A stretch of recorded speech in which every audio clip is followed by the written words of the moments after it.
नमस्कार मैत्रिणींनो, आज तुम्हाला मी दाखवणार आहे क्रॉस पट्टी अशी बसवल्याच्या नंतर ब्लाऊज आपलं वरती जात नाही। तुम्ही बघू शकता, पहिले मी जोडून घेतली।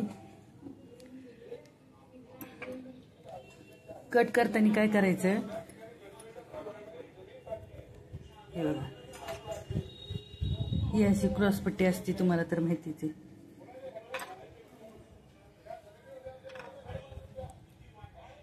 हे बघा, तर इथून आपण स्टार्ट करतो। ही हुकाकडची बाजू आहे, ही हुकाकडची बाजू आहे।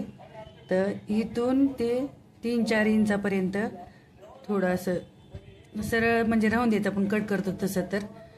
आणि ही 3 ते 4 इंचापर्यंत अशी इथून असं एवढं आखून घ्यायचं खाली, त्याच्यापेक्षा जास्त कमी घ्यायचं। हे बघा, इथून असं आखून घ्यायचं ते इथपर्यंत आणि इथून पुन्हा सरळ असेल द्यायची। हे बघा, इथून सरळ येऊ द्यायचं, तिथून सरळ इथपर्यंत येऊ द्यायचं, इथपर्यंत येऊ द्यायचं। आणि त्याच्यानंतर हे इथून असं कट करून घ्यायचं, म्हणजे आपलं ब्लाऊज आपण हात वगैरे वर केलं तरी पण वरती जात नाही। ते हे बघा, याशी इथून पुन्हा सरळ घ्यायचं असं। आणि क्रॉस पट्टी 2 ते इकडच्या साईडनी 2 ते 2.5 इंच घेतली तरी जमते प्रत्येकाला। आणि इकडून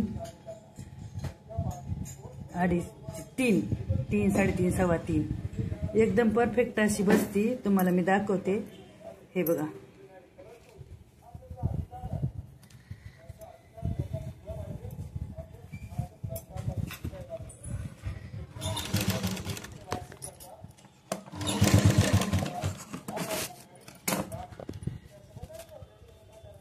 हे बघा, ही अशी उचकत नाही, काही नाही, अशी बसती।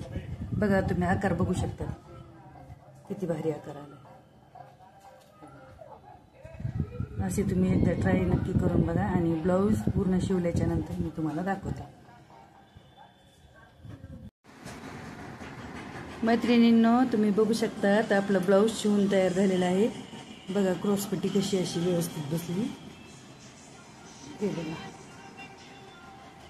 2 पीस कटोरी आहे,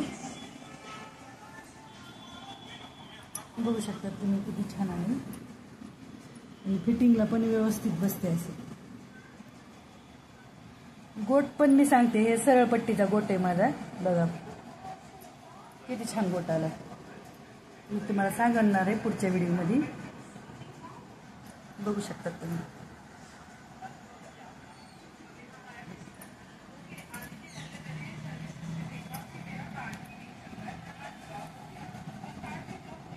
हुक बसवले,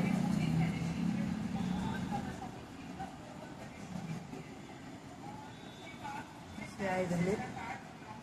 आमचे व्हिडिओ आवडल्यास लाईक करा, शेअर करा, सबस्क्राईब करा। धन्यवाद।